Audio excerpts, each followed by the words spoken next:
Welcome in everybody to a Wednesday night edition of the Joe Quills Show.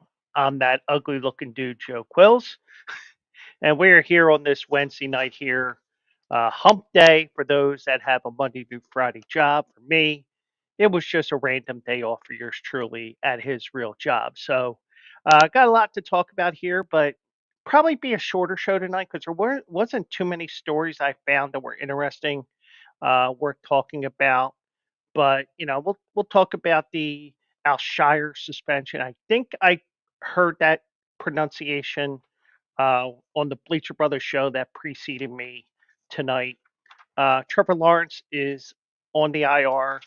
Uh, Dionte Johnson suspended by the Ravens. I'll tell you what happened there. Lincoln Riley, same thing that he had when he was at Oklahoma a couple years ago, saying he's not leaving USC.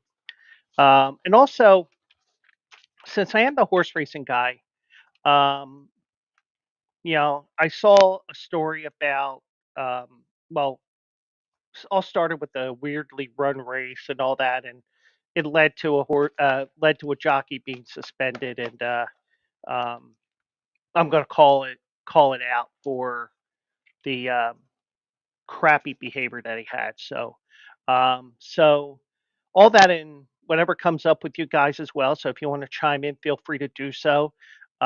Especially if you're watching on X on the Bleacher Brothers X.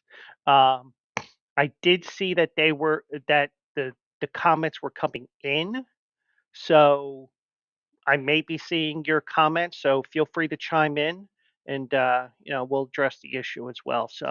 Um, so with it being a day off from my real job, I got to do some behind the scenes stuff with my show and my podcast, the Joe Quill Show. So, so just to let you guys know, I did do some work today. I mean, I didn't do the work I really should be doing behind me because I still have that background behind me. Um, maybe you want me on that wall. You need me on that wall.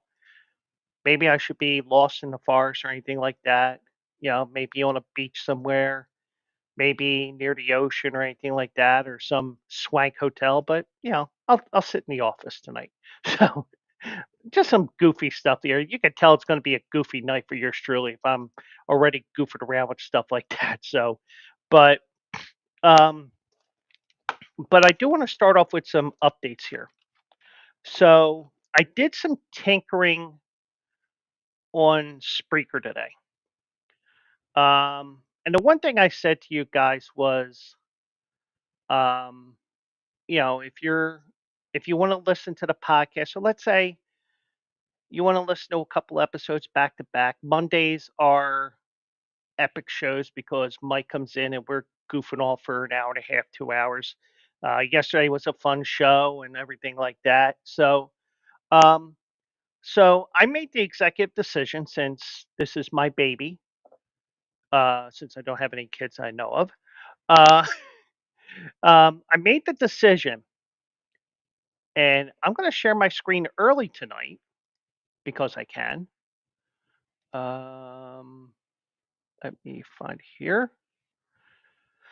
So if you go on YouTube, not on YouTube, Jesus Christ. If you go to iTunes, or if you want to go to your favorite, um, you want to go to your favorite, um, you want to go to your favorite podcast outlet, whether it be Spotify, Spreaker, Stitcher, iHeart, Amazon. I'm basically everywhere. So what I did was I did some tinkering today. And the one thing I told you guys was when I rebranded to the Joe Quill Show, I figured out how to get the Joe Quill Show as a separate podcast, and I would keep the Philly Guy Speak show on here, but have the Joe Quill Show. Well, I noticed I got an email from Spreaker that I got a bunch of hits, but it was all for the Philly Guy Speaks. So what I did was I figured out how to do it, and the Joe Quill show or the Philly Guy Speaks is now the Joe Quill show on um, on Apple Podcast or wherever you get your podcast. So what I did was I tinkered with everything. The Joe Quill show is what used to be the Philly Guy Speaks. What was the Joe Quill shows is no longer around, and you see there that all the shows are here. We brought back, um, I brought back that, and I put in a new. I put in the alternate logo there just so I can mess with you guys. So anybody who did subscribe to the Joe Quill to the Philly Guy Speaks, you got two alerts today from the Joe Quill show. And those shows are back. So you are going to get the Joe Quill show on Spreaker, Stitcher, iHeart, wherever you get your podcasts. So, wherever you go, that's where it is. So we started all up again. So so you still have to, if you want to listen to this show after the fact. And the one thing I do with you guys is, it's probably part of the reason why my Twitch numbers aren't that great. It's keeping me from being affiliate, which is one of SJ's big goals. But the one thing I recognize is in the in the way that we are in this in the 21st century, this portion of the 21st century especially, we can watch and listen to things on demand. I mean, you can go to YouTube and watch this after the fact. You can go to my Twitch and watch after the fact. You can go to Bleacher Brothers X. You can go to the Bleacher Brothers YouTube. I recognize that you have the opportunity to watch on your own time if you really want to. So I recognize that, and that's why I brought this back. And I just renamed the Philly Guy Speaks to the Joe Quill Show. Boom, all done. So then we will go over to here. And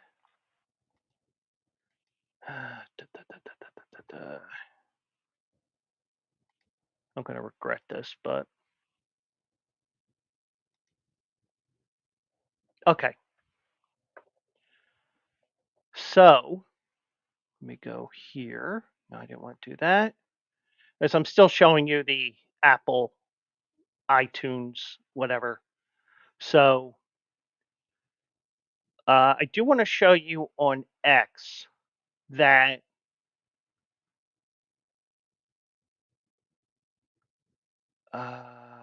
let me see. Let's stop sharing that. You're going to see me for a second. There we go. So what I'm going to do is I'm going to share my screen again. But this time I'm going to share a post I had on X today. And just to let you know, if you follow my show, the Joe Quill Show, it is now the handle has been changed to Joe Quill Show. So just to let you know, the show itself is Joe Quill Show. We also have um, a Twitter account or an X account for also eligible as well. So so just to let you guys know, if you're not following me at Joe Quill Show podcast at Joe Quill Show, um, that will be um, that will be uh, posted soon. So that's um, um, so so that's an alternate logo that I have that I created through AI, and that is the uh, my show handle has been the same. And what I'll do is I will post the links to the show from Spreaker onto that account, I'll repost it onto my main account, and you'll be able to see. Well, wait a second, I'm not showing myself here, so let's do this here. Let's try it again. So there you see the logo. Joe Quills Show is the new handle. Philly Guy Speaks is no more on X. You know, NFL has 2 or 3 helmets and uniforms. Well, here's my alternate logo. Actually, it's one of the few AI logos that was actually spelled right because AI sucks at spelling. But so that is the alternate handle. That's the show handle. And Joe Quill's show will be where I link you guys up for Spreaker, and I'll use that as um, a way that I can link Spreaker to that account, and then I'll repost to my account and go from there. So, but you don't have to follow Spreaker. It will distribute everywhere. And if you prefer Spotify, if you prefer Apple Podcasts, whatever you listen to, do it. But if you're going to follow on if you're going to subscribe on Apple Podcast, do give me a 5-star review. So I'm going to stop sharing there again.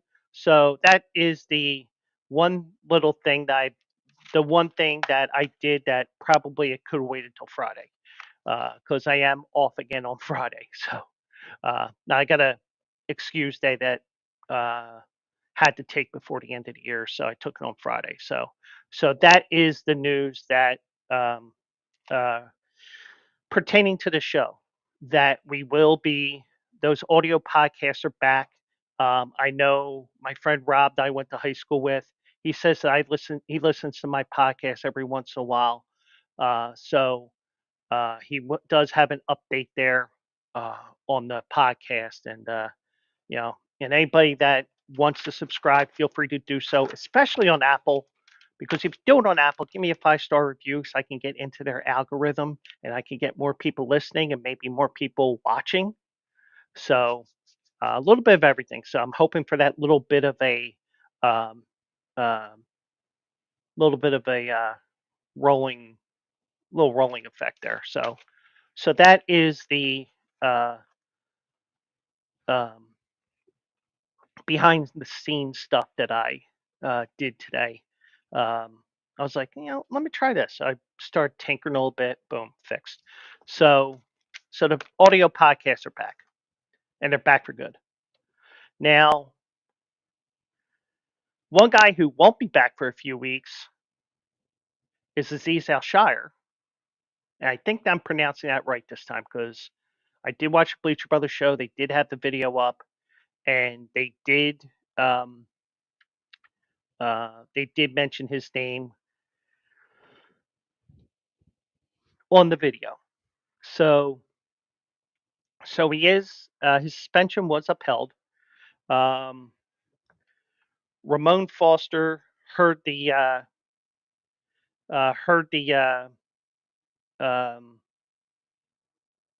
heard the appeal today, and he announced his decision upholding the punishment handed down for repeated violations of player safety rules following Al-Shaair's hit to the head of Jaguars quarterback Trevor Lawrence.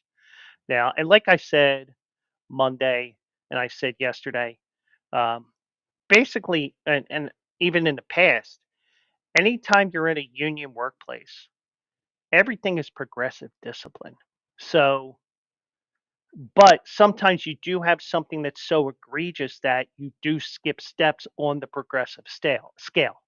So, you could have said, well, we're giving you 3 games for that hit because it was so dangerous, and you were fighting, and you re-engaged a player into a fight and everything. So all that stuff happened, but you have to realize that a lot of what happened would not have happened if it was for him. Now, the one thing is when you watch the replay, you can see him use his forearm. Almost like he did the Tito Santana burrito move. The boom, the flying burrito, or whatever you called that, whatever called that flying forearm to win back in the 80s. Um, but when you look at everything, you could say, oh, well, he doesn't deserve it. And the one thing I will say is, well, we're only hearing about the stuff that he did this year. Did he have any plays that were discipline worthy last year? We don't know.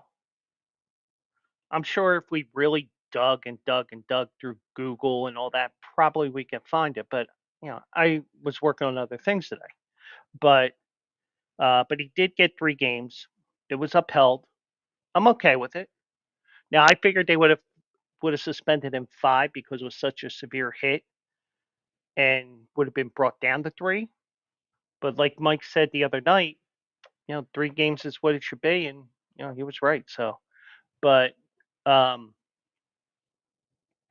but um, but as you know from Tuesday's letter John Runyon sent, um, he wrote that the hit was unacceptable and his continued disregard for rules governing player safety will not be tolerated. You gotta draw the line somewhere. So he ended up with the 3-game suspension. He proceeded to engage in a brawl, which he escalated when he pulled an opponent down to the ground by his face mask. So yeah, I mean that adds to everything. And added that after being ejected, the 6-year veteran removed his helmet and re-engaged with an opponent while walking down and across the field, which started another physical confrontation near the end zone. So he was all over the place here, and you just can't do that. And just like in basketball, um, well, hockey they usually exit right away. Baseball, sometimes you get your 2 cents worth with the umpires, but usually when you're ejected, you're off the field right away. Now, football probably is the longest because you may have a long walk to the tunnel because you may be on the other side of the field and you're wherever you are on the field. But you know, but the fact that he engaged an opponent near the end zone and started another fight and everything, all that adds up. And he's lucky he only got 3 games, in my opinion, because it's more than just the hit; it's everything that came after it as well. So now he's eligible to return for the Houston regular season finale against the Titans. And that incident's going to cost him $265,000 approximately. And I'm sure that the fines go to a good cause that the NFL donates the money to. So now on the other side of that hit, Trevor Lawrence, he got placed on the injured reserve today, which will likely end the season. Um, Now he was already dealing with a sprained AC joint in his left non-throwing shoulder, um, which he hurt in um, against the Eagles. He suffered the concussion late in the first half, as we all know. Um, the concussion is the 6th injury that Lawrence has suffered since week 3 of the 2023 season. Now, it's not 6 concussions. So, if he had 6 concussions, he would be out of football. He'd also be applying for Polish citizenship. Um, he had one other concussion. He had 2 shoulder injuries, a knee injury, and an ankle injury. And we know about the ankle injury. That was from Monday Night Football last year, I believe. And that was an injury where um, he had to limp off the field with his arms around 2 Jacksonville staff members because they did not bring the cart out for him for whatever reason. But at least this year they did have a cart for him. But and I say that sarcastically. But um, so with being on IR, he misses at least 4 games. So likely his season is over, which is his 4th in the league. Now, as I said, he hurt his left shoulder in the first half of the Jaguars game against the Eagles on November 3rd. He did not miss a snap and almost led the Jaguars to a come from behind victory until throwing an end zone interception with 138 remaining. And that was a game where all of a sudden you're like, maybe we have problems here with the Eagles, but Eagles did hold on. So, but he did miss 2 games because of that. Returned to practice November 25th. He wanted to return to the field. He wasn't ruling out having surgery, but now he may have that surgery. So, Mac Jones, who is the former Patriots quarterback, he got traded to Jacksonville last offseason. He threw for 235 yards and 2 fourth quarter touchdowns in relief of Lawrence.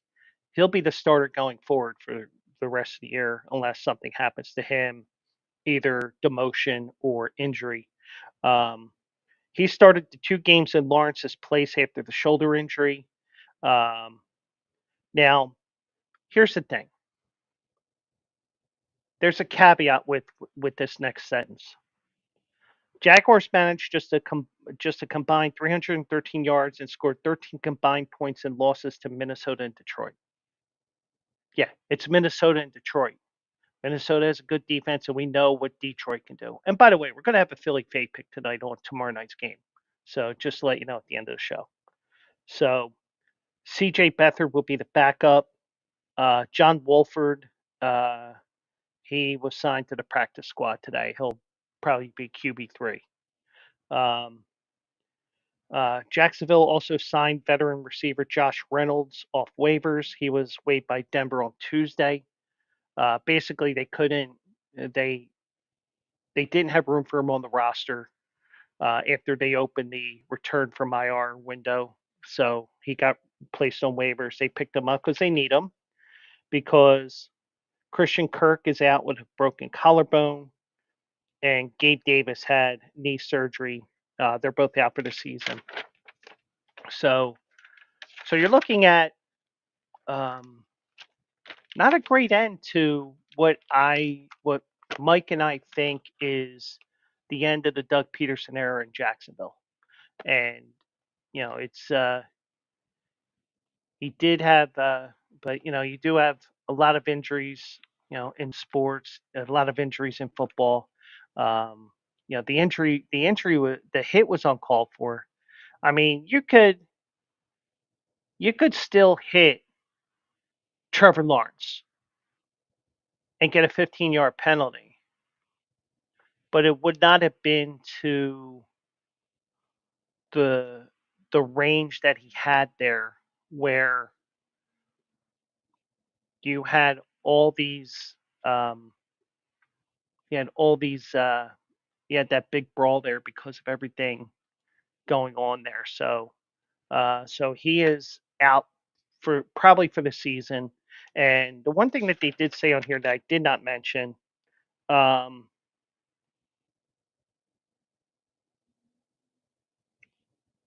uh, Lawrence could potentially have corrective surgery on his left shoulder as soon as he recovers from the concussion. So it's just that they got to get him out of concussion protocol just because everything that goes on with that. So I'm not a doctor. I don't pretend to be one, but it's it is a it was a rough hit. Um, Probably could have still hit him, but I think because the NFL at least in my opinion, pretends to care about the safety of players. You do have, they do come down hard on players that are repeat offenders, and they actually suspend people from time to time. And this is the perfect case of that. I mean, we mentioned Vontez Perfect the other night. He hit Antonio Brown, which probably led him to being a nutcase now, because Antonio Brown was never the same on or off the field since that hit. Now, Antonio Brown was a bit of a prima donna because most star wide receivers are, but you do have an injury like that, and you have a head injury, and you're probably coming back too soon. Um, you know, and also because it's the end of the year, I don't know how that would work with like, you know, does he stay in Pittsburgh while he clears the concussion protocol, even though the team lost the next week? I mean, I don't know how that works, um, but um, but Vontez Perfect did continue with those cheap hits, and he got suspended and basically got run out of the league for the most part, I believe. So there's a you know there's a way of doing hard hits legally, so to speak, and then there's what happened on Sunday, and he got 3 games, and that's the end of it. So um, I'm just adding one thing here. My screen's going to go black, and you're not going to hear me. Um,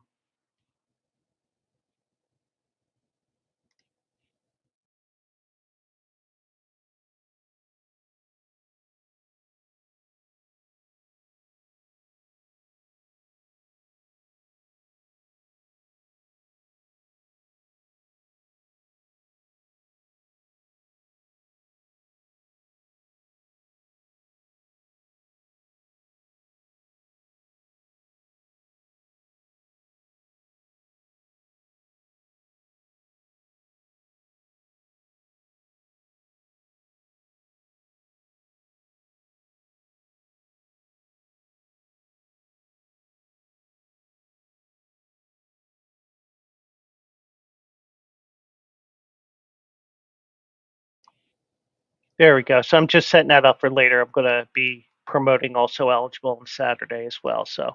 Um, so anyway, back to me on the main screen here. So we'll get to that horse racing story near the end of the show here as well. So another player that got suspended was Dionte Johnson of the Ravens. Now, what did he do?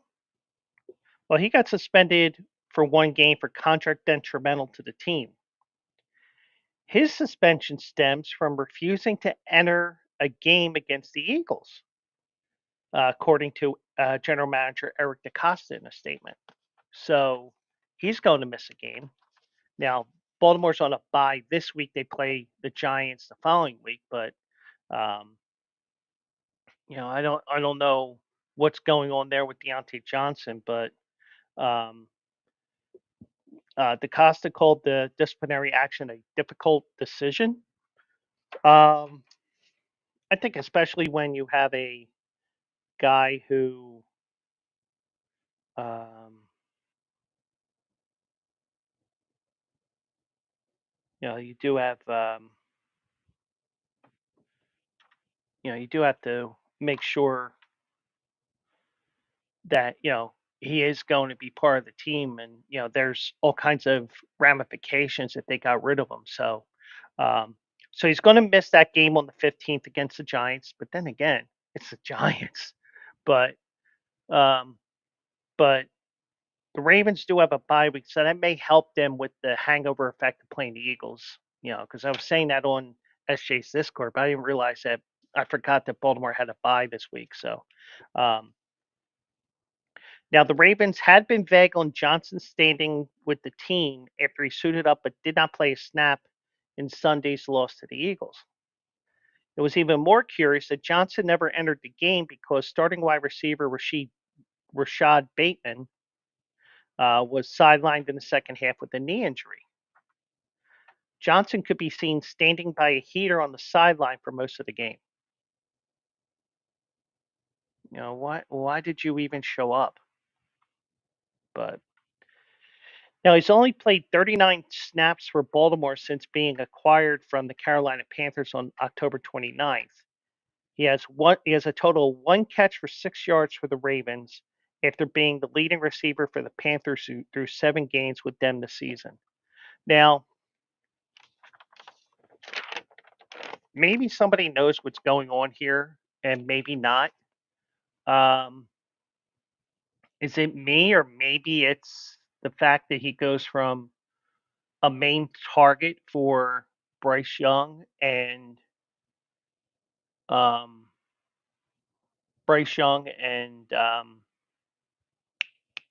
Andy Dalton to being the fourth or the fifth option. I just want to check something here because I think something Dionte.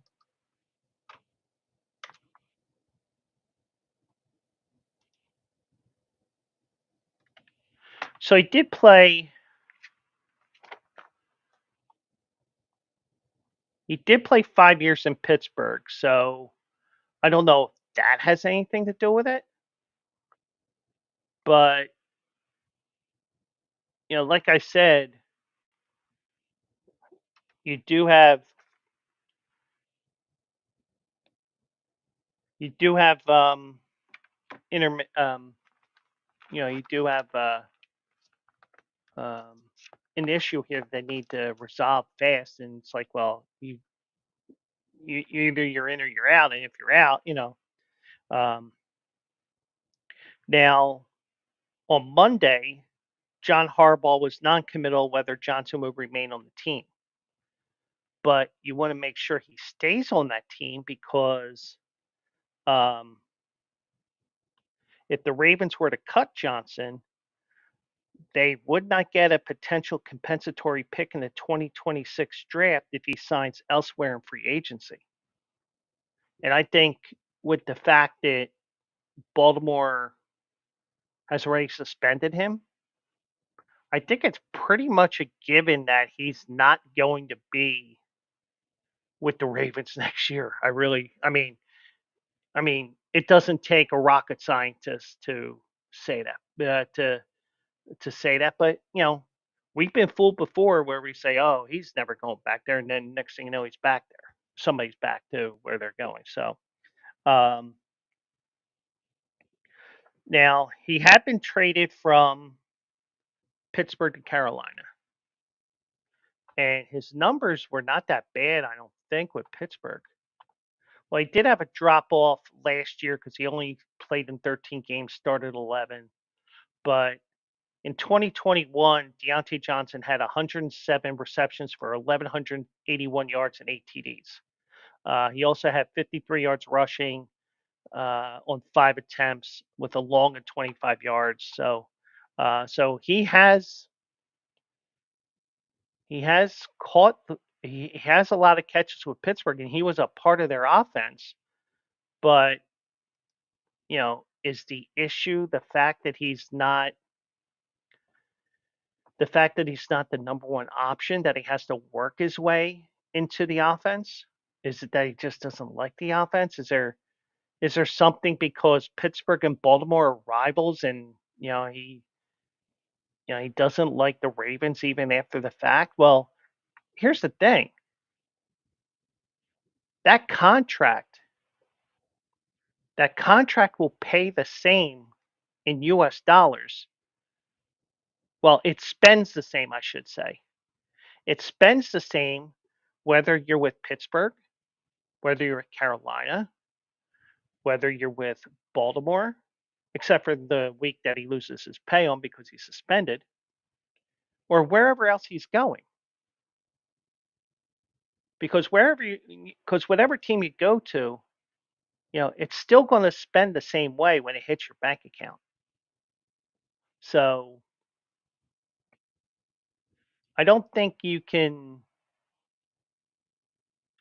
I mean, I'm just thinking aloud here because of the fact that he got traded to Carolina, and getting traded, especially to Carolina, in a way is like, all right, well, you're getting traded to the worst team in the league.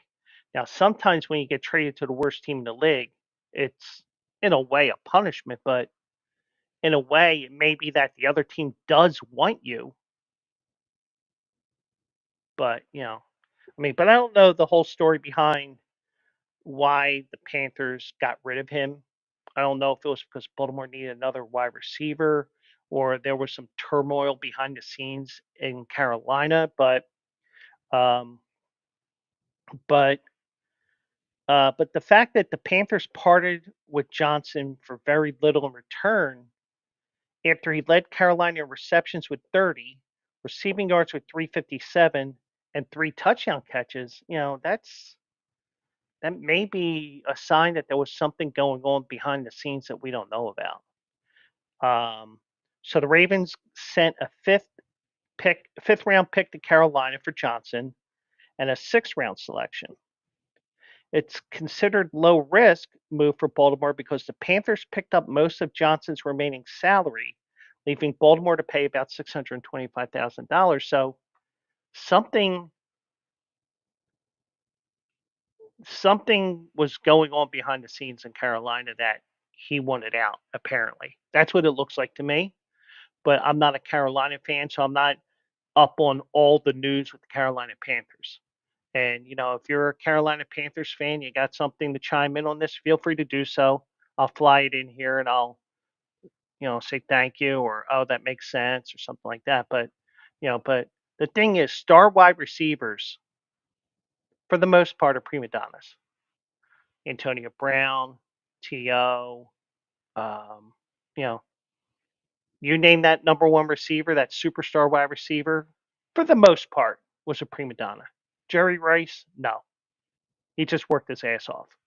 But you get the idea. But you can make an argument that with a wide receiver that's a prima donna, that was a pure number one wide receiver. There's a Jerry Rice involved that was not a prima donna, that actually did the work to be a damn good wide receiver. And in Jerry Rice's case, the best wide receiver all time, coming from Mississippi Valley State. So, um, so like I said, if the Ravens were to cut Johnson, they would not get a potential compensatory pick in the 2026 draft if he signed elsewhere in free agency. So it's almost like you might have to, and I don't know if this is the right thing to do. Maybe they need just to bench him for the rest of the year, not even put him on the 47-man roster or whatever that number is. Deactivate him for the rest of the season. Maybe they need to do that. There's something going on there. There's something going on in his head that, you know, something was going on in Carolina.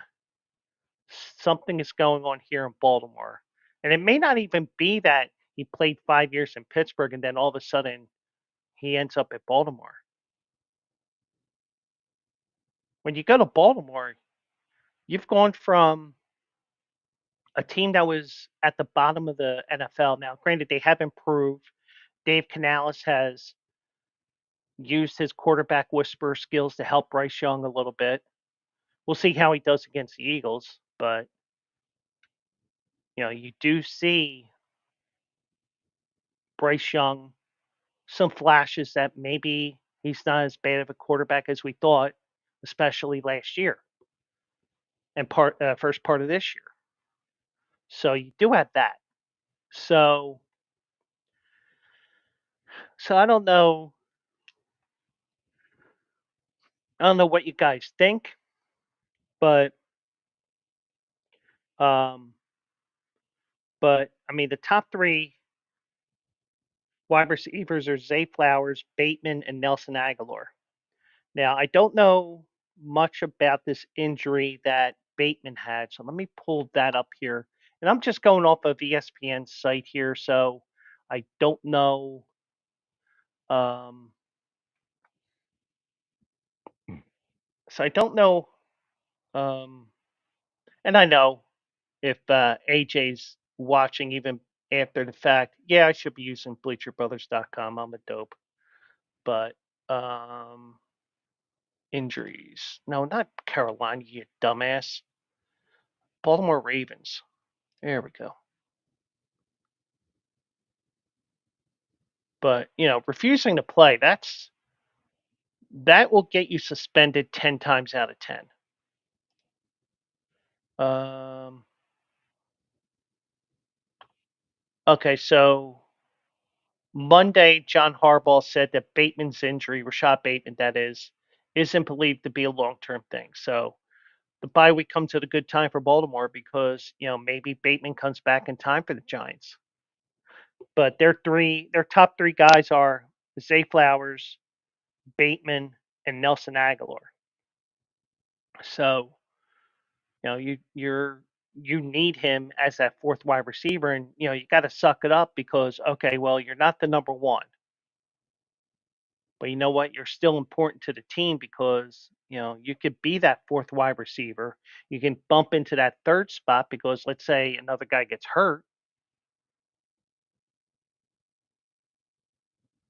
but there's something going on there that maybe he just doesn't want to be in Baltimore. Maybe he just doesn't want to be in football anymore, and that may be the case too.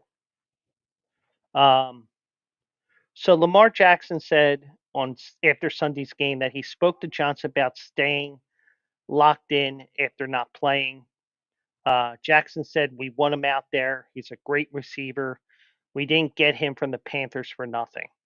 Now it wasn't that much, um, but Johnson, I mentioned some of his stats, but cumulatively, 422 catches, 4,726 yards, and 28 touchdowns for Pittsburgh, Carolina, and Baltimore. The majority of them um, were with the Pittsburgh Steelers, who the current Pittsburgh Steelers will be in town in 10 days, 11 days on the 15th. So um, I pulled this story up because, I was light on stories today. There were a couple of stories that I saw that, I just didn't access in time because they left the main page of where I print my articles from. But um, I saw this and it was interesting. So we are at the time of the year in college football where some coaches inexplicably or they start talking to other teams, other schools I should say, and next thing you know they're like the Mayflower moving van. If you remember Baltimore Colts going to Indianapolis, well, people in Baltimore will never forget it, um but you do have um coaches this time of year do change, do go to other schools. I mean, like for example, when I was telling you last night, when I was on last night's show, I was telling you about Casey Keeler, and I'm like, why does that name sound familiar? And it took me a couple hours, and it took me to four o'clock news here in Philly to realize that he was once the head coach at the University of Delaware. So this time of year is where coaches of those that have underachieved leave, the college coaching carousel begins, and you have coaches going to different places. And we did have that one guy, I forget his name. I should remember it because I should remember it because I was looking at the videos earlier today. Um, so the one thing I will say is, um, he said Dan Lanning could potentially go to the NFL. It's always possible, but he would have been my number one target if the Eagles didn't go on their 8-game winning streak because we knew from after last year's collapse and also this year's start, it was like, oh, maybe we have to watch the next few weeks, and then the Eagles have now run off 8 in a row. But a lot of times, one second.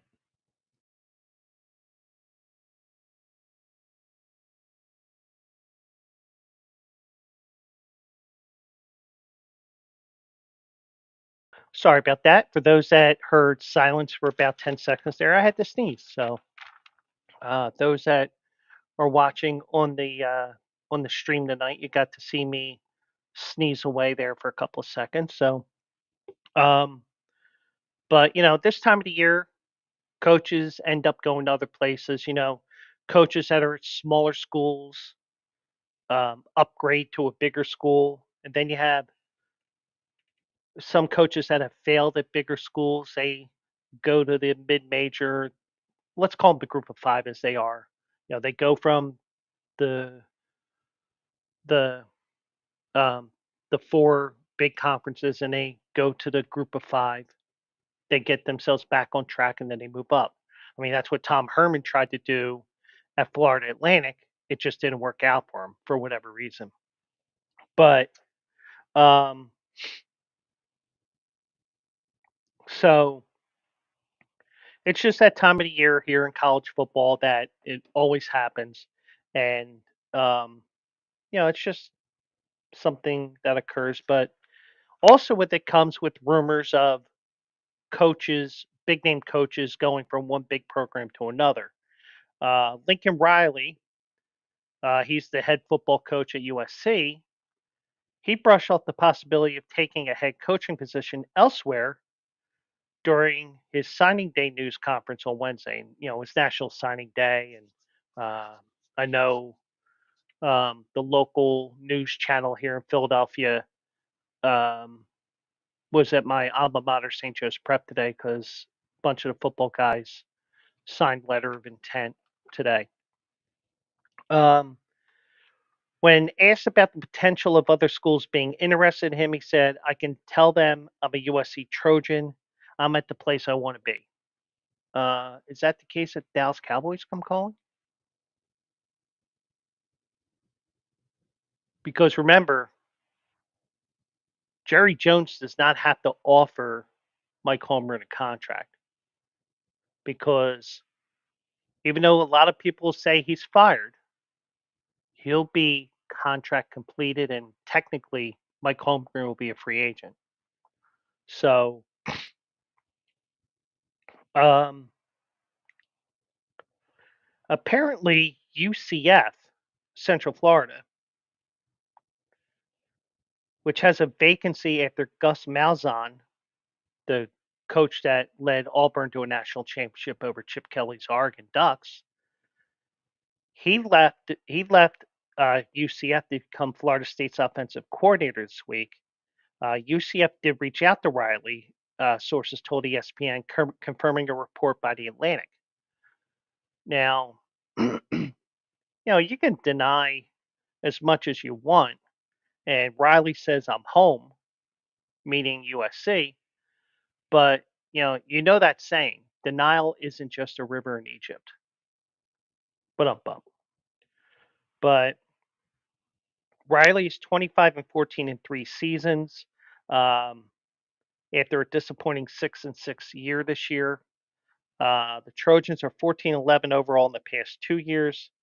Last year, the issue was the defense. They couldn't stop. They couldn't stop anything. Um, so they improved defensively, but it's the late game execution that's been faltering for the Trojans. So um, all six of the Trojan losses occurred despite them holding a fourth quarter lead. Um, and the reason why you may want to take this with a grain of salt is the fact that when you look back in 2021 when he was with Oklahoma, Riley was linked to the LSU job, but told reporters after the Big 12 championship that he would not be the next coach at LSU. Well, he was true on that part, but it turns out he left to be the head coach at USC. So he does have a track record of saying he's not going to certain schools back in 2021, but in 2021 he went from one school to a totally different school, which may not have been that much on the radar. So just want to remind you as well here. So let me just do one thing here before I go to the next topic here. Um,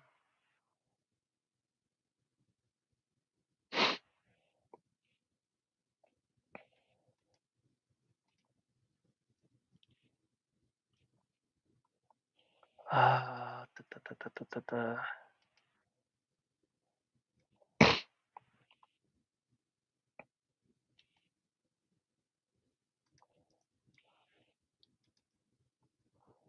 So I also want to remind you about Rebet, and it's a partner of the Bleacher Brothers here.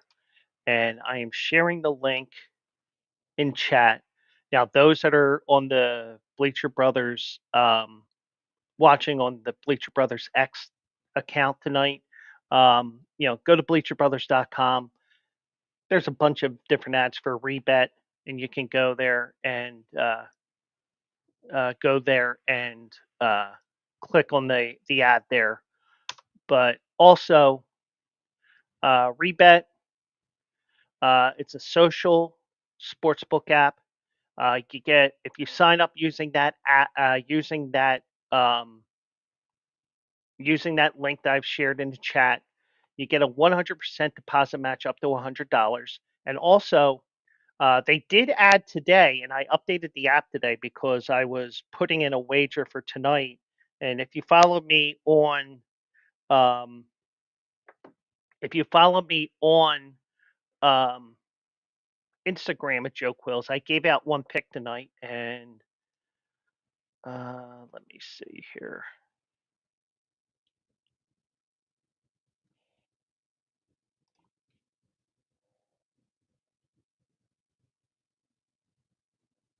Uh, Actually, it's looking good right now. I gave out Creighton over Kansas, and Creighton is winning right now. So, but one thing I'm doing is to promote Rebet. Um, I haven't been putting my picks behind a paywall. I've been posting my picks on Instagram. I only had the one pick, and it was a last minute decision. So Creighton's up 56-51 right now. But if you follow me, if you click on that link, you go use the QR code, you follow the prompts and everything. The code is Bleacher. So once you go there, put in the code Bleacher, put in your deposit up to $100. They're going to match that up to $100. So, if you put in that full 100, you're going to have $200 to play with. Whether you want to play my wagers or you want to play AJ's wagers, Toby's, anybody else's, great app. It's a social app. You can go head to head with people. You might have seen my Creighton pick, and uh, you may be Rock Chalk Jayhawk, and you say, "No, dude, I'm going with Kansas here." Well, right now, I'm looking good right now. Rebet facilitates those head to head wagers. You bet whatever you want to bet, whether it's real money or the uh, the coins that they have there as well. I've been using the coins to keep myself sharp and also promote Rebet. And you can go head to head and think of it as, like I said, trading places where the two old curmudgeons have a gentleman's wager of $1. Think of it like that. So Rebet app. It's also available on the ad is also on the Bleacher Brothers main page. Just click on that, and you will scan the QR code that goes to yours and goes to your phone. And Bleacher is the code that you want to use. Bleacher in capital letters. So Bleacher Brothers is we're partnered with Rebet, and it's a fun little app here. It's available in most states. So if you have any questions, hit me up. And also, if you've signed up for Rebet during the show, let me know because I do get credit for it. So, also Saturday is also eligible, my weekly horse racing show, and we may have the return of AJ. So I've also let him know already that Saturday will be Aqueduct, and they got four stakes races on the card, including their final big race of the year, the Cigar Mile. Bookham Dano is running, Senor Buscador, and a few others. Big race there up in New York. Cigar Mile, named after that legendary horse Cigar, who won 16 in a row, had a perfect 10 for 10 season the one year. So that will be on the Bleacher Brothers channel, the Bleacher Brothers platform. So check that out Saturday morning, and hopefully I can give you guys a couple of winners because, not going to lie, I have been ice flipping cold the last few weeks. So, but let's get back here to this. So also eligible. We've covered, and also my articles, Quills Picks Winners. We have covered the gamut of racetracks over the 13 months that the idea has come to fruition. And originally, the idea was exactly what I was hoping it would do. Get a few readers here and there, but also keep myself sharp with horse racing because, the one thing I promote to you guys is responsible wagering, whether it's horse racing, whether it's whether it's sports book wagering, anything. And I will tell you right now, if you do have a gambling problem, please dial 1-800-GAMBLER. But um, but horse racing is one of my favorite activities, and even if I'm just writing the article and I'm putting a fictitious $20 wager on there, because $20 is a perfect wager for me on these articles, because if it wins, let's say that horse pays $10 to win, okay, $100 to the plus minus. So um so I'm letting it a little bit beyond, a little bit too far behind the curtain, but that's okay. But um what I'm going to do now is I'm going to show you a race from yesterday at Parx, and it's going to lead to this whole story about a jockey getting suspended provisionally by HISA, um, and we'll go from there after this. So I'm going to share my screen here once again, and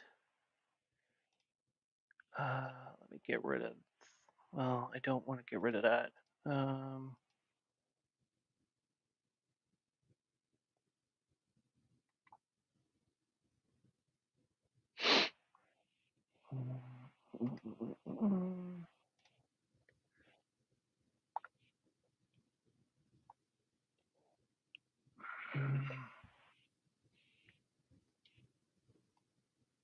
oh, I'm on the wrong account here. So first, what I'm going to do is I'm going to show you the race here. It is the fifth race at Parx yesterday. Um, the horse to watch is the 8 horse, which is the name National Law, who is a first-time starter here. Um, Paco Lopez is the jockey. They were going a mile and 70 yards, which is about 3 jumps more than a mile. Partially, one of the reasons why that they run a mile and 70 yards, it's just field size and stuff like that, giving the horses a few extra feet to handle into the first turn. But I'll let you watch this race. Um, Jessica Paquette is on the call, and we'll go from there here. So here's the race from yesterday, and keep an eye on the 8 National Law. He was on the lead most of the race yesterday.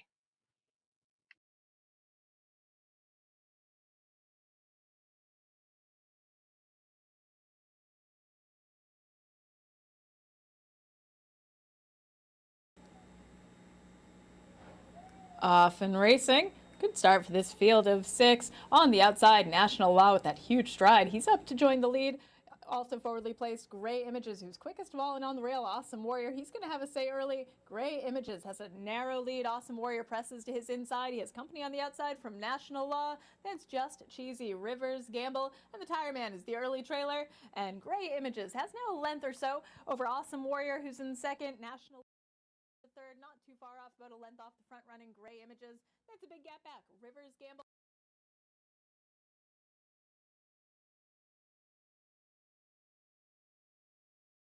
Stop sharing for a second because of the echo here. So let me try something else here. Um, and I don't know why I'm getting that echo, and I do apologize. Um,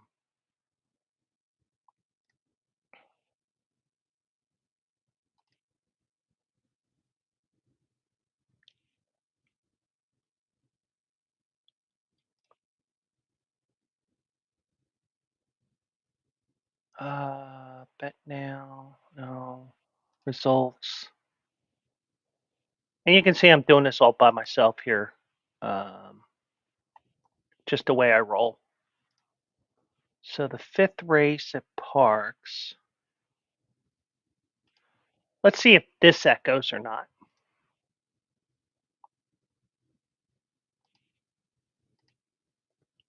Oops.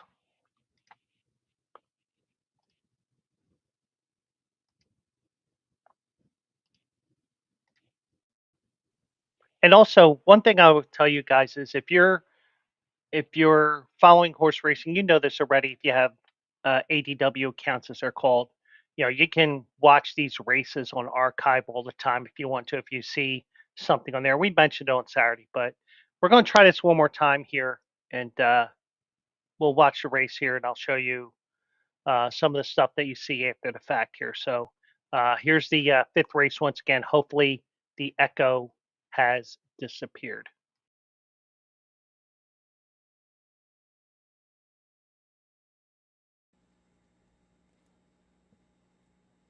And now they're all in.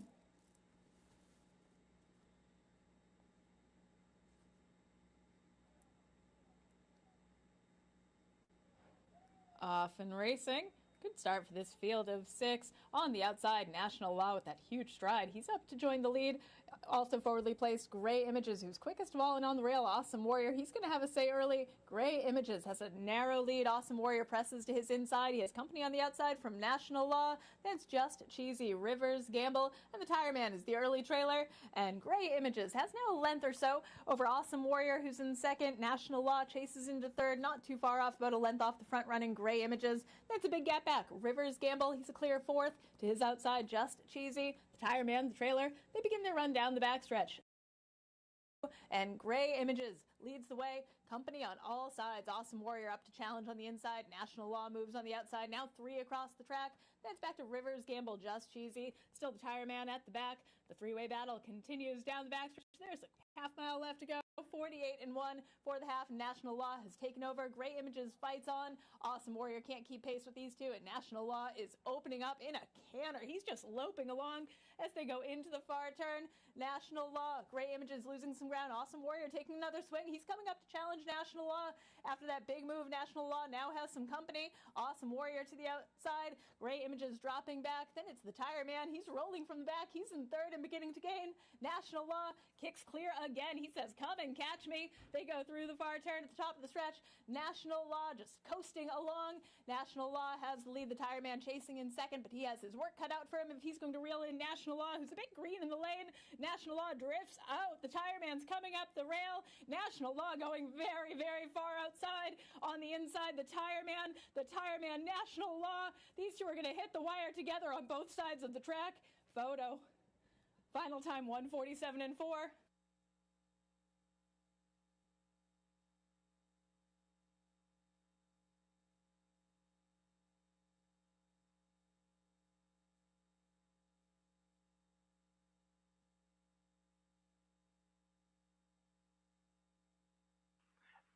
Um, and there you saw towards the end there. I'm going to have a better video here of it. Actually, let's go back here. The 8 is on the far outside here. Okay, the outrider is in front of him. Watch what he does here, and I do have a couple of videos where you do see a zoomed in shot of this. Whack right across the face there. So that was um,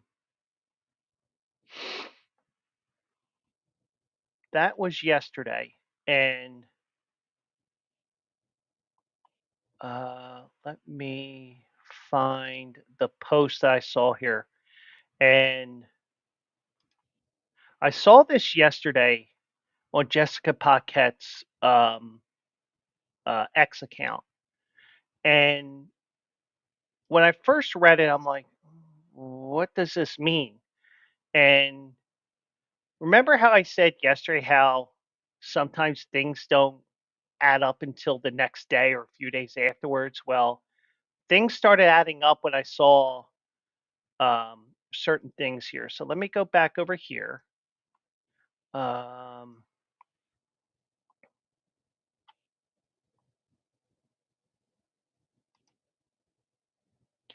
so ba, ba, ba, ba, ba, let me share that tab so I can show you what Jessica Paquette said. So I didn't know what was going on here. So um, I saw this and I saw this yesterday sometime, and I'm like, all right, well, I don't know what's going on here. Maybe it's something in her personal life that's going on. We don't know. But um, or maybe it's like because she owns a couple of horses that are jumpers or whatever, or pets or whatever. So I didn't know what was going on here, but she says it's never okay to react out of frustration towards a horse. It doesn't serve any productive purpose from a training or safety perspective. More now than ever, we need to be better. And I replied this. I replied this afternoon when I saw it again. I said, "Now I know what you meant by this post. Totally unacceptable," which is definitely the case there. Um, so, uh,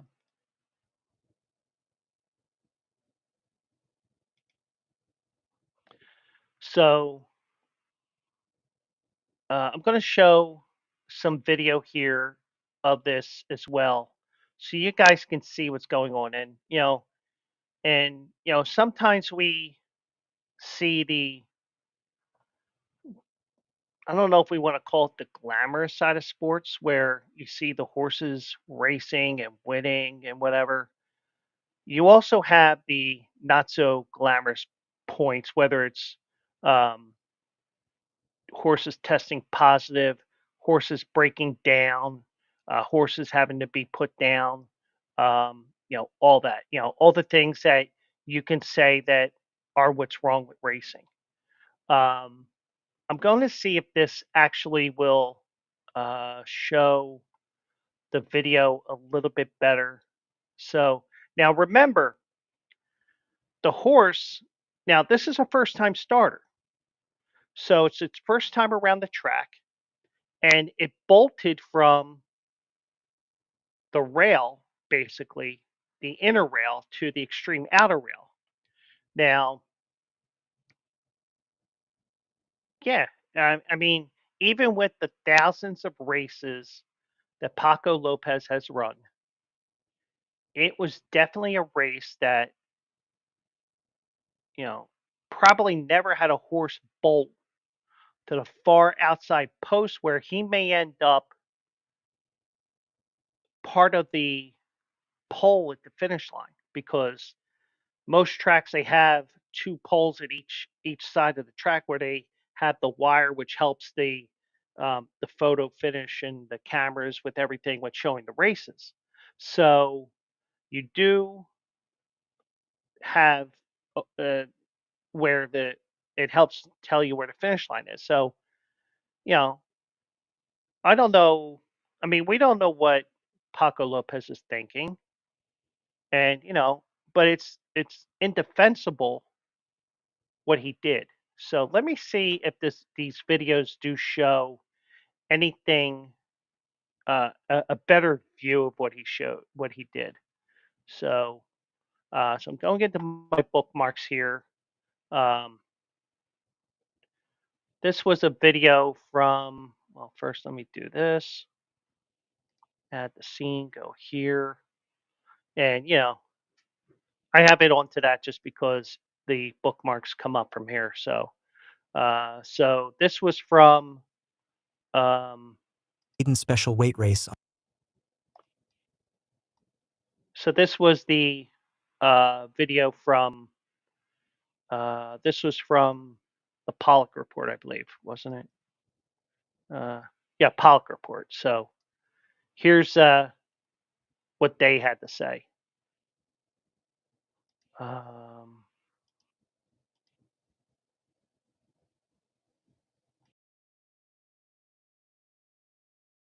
And here we go. National Law and jockey Paco Lopez drifted all the way to the outside rail, but still held on to win a maiden special weight race on Tuesday at Parx Racing. The 2-year-old son of Constitution is trained by Jorge Duarte Jr. Law just coasting along. National Law has the lead. The tire man chasing in second, but he has his work cut out for him if he's going to reel in National Law, who's a bit green in the lane. National Law drifts out. The tire man's coming up the rail. National Law going very, very far outside. On the inside, the tire man, National Law. These two are going to hit the wire together on both sides of the track. Phade. National Law and jockey Paco Lopez drifted. Okay, so I think there's more to that video from the so I think there's more to that video on the Pollock Report. So if you go to pollockreport.com, you'll see more to that. So we'll see what you can see everything that's going on there. You probably get a better view of the next video I'm going to show you. So let me go over here.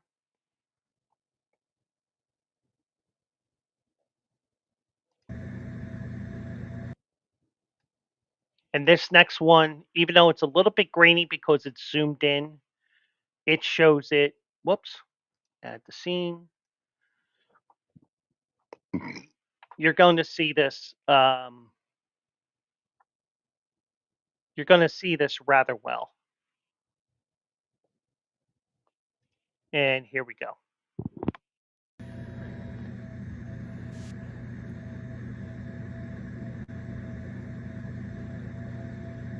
Across the side of the face. And I'm going to let it play again.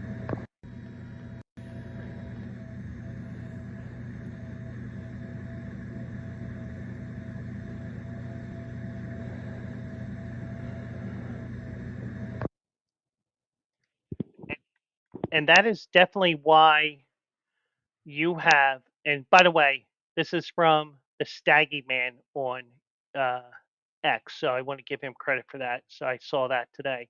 So,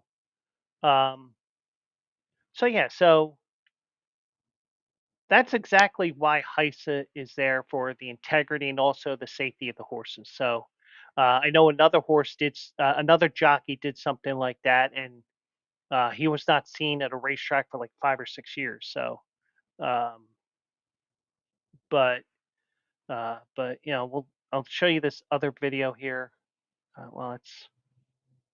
And Elville Fan 1 here. Actually, it's the same video, so I won't share it. So, okay. So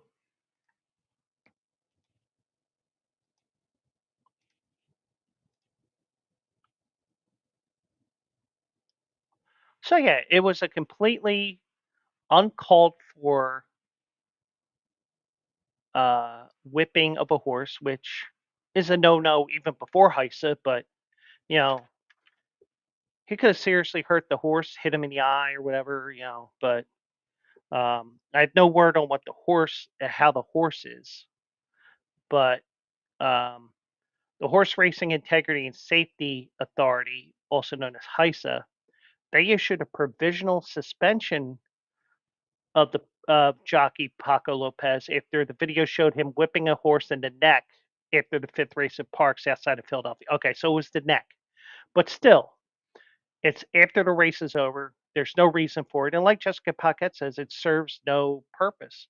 Actually, it may be something that mentally affects this horse in a bad way for the rest of its career. But as you saw in the video, he can be seen riding high in the stirrups while slowing the horse. The 2-year-old colt National Law before heading back to the winner's circle. He suddenly raises the whip high over his shoulder and brings the cord of the whip down on the right side of the horse's neck. So we did see that, and totally uncalled for. And thankfully we have an agency like HISA that not only does drug testing, and also HISA was called to Parx because of the turf issue that they had this past year. So they're a bit of a governing body that the federal government has, and there's some states that don't recognize HISA, Texas doesn't. Louisiana doesn't. West Virginia doesn't. But Heiss has said in a statement that the adjudication of the provisional suspension will proceed under an expedited timeline. Heiss's rules allow the authority to issue provisional suspensions when a licensee's behavior threatens to undermine the public confidence in racing. Well, not only that, you're blatantly trying to injure a horse. I mean, this is probably the equivalent of what Al-Shaair did to Trevor Lawrence as well. But Heiss's mission is to uphold the highest standards of safety and integrity in horse racing. We take any abuse or behavior that undermines the trust placed on a sport by its participants and fans with the utmost seriousness. We are committed to ensuring accountability and fairness throughout the adjudication process. Now, you have to remember that Lopez does have a checkered history um, regarding his use of a whip. Since March, he has been cited 7 times for violations of Heiss's crop rules, according to authority stewards records. Heisse began enforcing the riding crop rules in the summer of 22, and you can only hit a horse a certain amount of times in a race. So that's basically what it is. Um, on Wednesday morning, prior to the suspension being issued, Parx released its own statement saying the track was cooperating with the Heisse review and with its steward they are evaluating the incident. Um,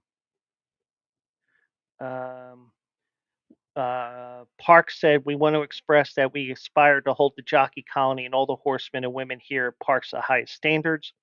Unsportsmanlike behavior should not and will not be tolerated. We will deal with it accordingly." Um, so, yeah, so, I mean, you saw what happened. And the one thing I did see, and I did see this as well, because I was looking, and Penguin AZ, welcome in. So I did see that he was off all his mounts today. And I think that was before Heise issued this provisional suspension. But it is uncalled for, and hopefully he does get a lot of time because this is exactly what Heise was created for, which is to get these unconscionable acts out of horse racing. I mean, I can understand that, even with the tens of thousands of rides that he's had, that he never had an incident where he almost ended up over the outside rail of a race. But, and I don't mean to laugh there, it's just a nervous tick thing there. But when you have a major incident like that, and, you know, the thing is, that race was on national TV, on FanDuel TV, and you can watch it on any ADW outlet. So, but you didn't realize until after the fact that, oh, he ended up whipping the horse in the neck after the race. And he's lucky that the horse, who was probably tired as hell because, ended up veering out like broad brush. I probably should have played that video first, but at least that horse corrected himself. But this was definitely something that puts a black eye on the sport, another black eye on the sport. That's why horse racing is shrinking in sports. Why, other than the Triple Crown races and also the Breeders' Cup, nobody goes to the races anymore. Well, also because you also have the ability to wager at home too. But a lot of the stuff here is uncalled for, and he gets as severe of a penalty, as severe a suspension as they will give, and probably won't even be worth it. It probably won't even be enough, in my opinion. But that was definitely something I saw today. But probably will be mentioned on Saturday as well. But just a reminder as well, Saturday we will be going to look at the races from uh, Aqueduct. They have four big races on the card. So now what I am going to do, um, bu- bu- bu- bu- bu- um, we are going to look at the uh, game here. And by the way, if you followed me on Instagram, I did give you a winner because number one did go down tonight. Creighton did win 76-63. So now, granted, it was a late pick, but hey, it's a winner. And you want winners? I gave you a winner. So, um, so let me just check one thing here. Actually, let's go to NFL.com. See if the injury report is up now. Now, the one thing to remember for tomorrow night's game. Um,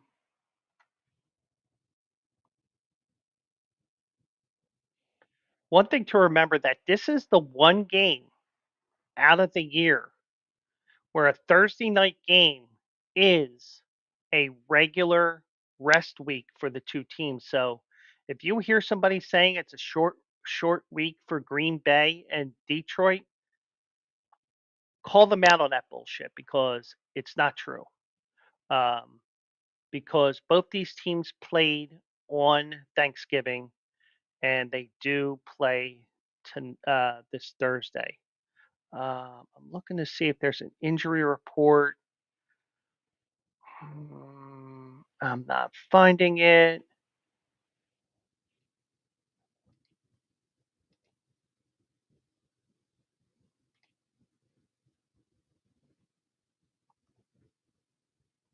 Anyway, so I know Detroit has been getting banged up on the defensive side of the ball. Um, Let me see here. So let me look at that before I pull up the DraftKings. I know I did a promotion earlier um, for rebet, but the only reason why I use DraftKings is I can show you lines and if there's anything quirky, I can show you. Let me see here. Injuries. Um, Tyler Decker, the offensive tackle, is out for Thursday night's game because of a knee injury. Josh Pascal, the defensive end, he's been ruled out ahead of the injury, ahead of Thursday night's game. Levi Mons, he's ruled out with a hamstring injury. DJ Reader has been ruled out. Uh, Makai Wingo is on injury reserve. He was placed on injury reserve on Wednesday. Malcolm Rodriguez, he was placed on injury reserve. So they took a lot of injuries last week against Chicago. Um, so let me go over here. I can share my screen one final time tonight. And I'll tell you what, Detroit is a damn good team. And everybody is saying that Detroit's going to the Super Bowl. Um, but a lot of people are finally saying the Eagles are going. Let's just say I enjoyed it while it lasted that the Eagles were under the radar, especially when they were 2-2. But you win 8 in a row and you end up not being under the radar anymore. You're now in the same stratosphere as Detroit Lions. With all those injuries that Detroit has, let me check the Green Bay injuries. Um, Jair Alexander is out. Romeo Dobbs is out. So, I mean, they had some injuries, but they didn't have as big of injuries as Detroit did. But um, this is going to be a high scoring game. The over under is 51.5. I'm not going to tell you to play the over under here. Um, I like Green Bay here, and it's not because Penguin AZ is here watching, but And it's not because I'm an Eagles fan looking for Detroit to get a loss, but Detroit has a tough finish here. Let me go back to Detroit here and I can read off the final game, 5 games here. They play Green Bay. They play Buffalo on the 15th. They play Chicago on the 22nd. They play at San Francisco on Monday Night Football. And they got Minnesota. Now, granted, San Francisco is playing out the string here. Chicago's playing out the string. But you got a rivalry game here at Green Bay. You got a potential Super Bowl matchup, which isn't going to be a Super Bowl matchup. You got Chicago, who should have won in Detroit. And you got Minnesota in week 18, and you don't know what to expect from Minnesota. Will they be in the running for the division even? But I will tell you this, Detroit's a damn good team, but I'm going to take a shot here with the Green Bay Packers on the money line tomorrow night at plus 142. So that's my lone pick for tonight, but it's Green Bay on the money line plus 142 to pull off the upset in Motown. Let me do one thing here.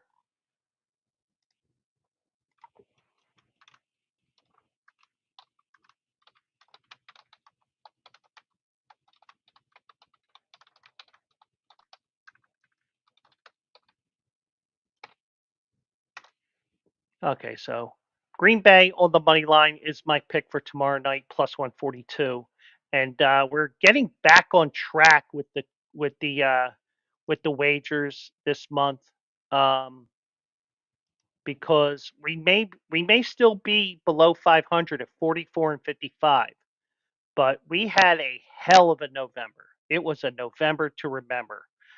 We went 19 and 10. Now, granted, some of the games from from Wednesday's show was actually um, I gotta add the college picks on here. So my picks are not complete here on this sheet. So, but I think well, actually, I ended up 20 and 12 for the month of November. So, and we did pick up a ton of ground on the unit side. So I think it was around 10 or 11 units we picked up. I'll have a better number for you tomorrow because I realized that I didn't add the college football picks because I do the usually I do the pro football picks second and the college football picks first. But because I didn't have a Thursday college football game, I went with the pro picks first, and then I went with the college. So I gotta put those in there. I did. I think I went 1 and 2 or 2 and 2, but I did lose a little bit there. Um, so we did have a little bit of a hiccup on the college side, but we did rather well on the pro side because on the pro side we went um, we went 3-1. We had Green Bay on Thursday night. That was a winner. We had Tampa Bay. That was a loss. They didn't cover that game. We had Buffalo in the snow. That was a win. And I told you the Eagles money line last Sunday. That was a win. So I just got to do some work on the spreadsheet here. And tomorrow night I will give you what the final tally was for the month of November. Now, a couple of the games on Sunday, you'll say, no, they should be December games.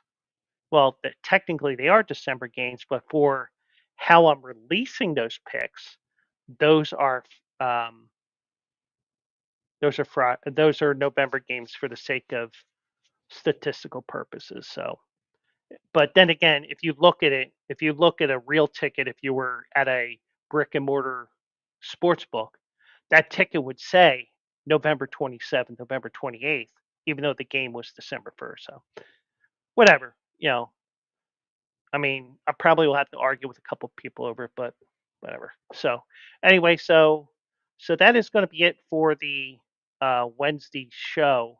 I'll be back tomorrow. We'll have a full fry. We'll have a full Philly fade. Say that 3 times real fast, and we will continue on here with the show. So thanks everybody who tuned in. thanks to the Penguin AZ. Those that are watching on Twitch, and this is why my number one, um, my number one platform um, is Twitch because I can do this. So those that are watching on Twitch, I am sending you to Action Labs. It's a Wednesday tradition, unlike any other. They're previewing Week 14, and if you're paying attention and you're going to be part of the raid, tell them go Chargers, and we will get to the weekend here. Oh wait, don't say go Chargers because Scotty isn't there tonight. I don't think so. It's the Reckoning, and it's Chris tonight. So those that are on Twitch, you're going to be rated out. I will be there in a couple of minutes, and do appreciate everybody on YouTube, both mine and Bleacher Brothers, and also the Bleacher Brothers X. Those on Twitch, you're going to Action Labs, and everybody, I'll see you in the winner circle, and we'll do it again tomorrow night at 9 o'clock. Good night, everybody.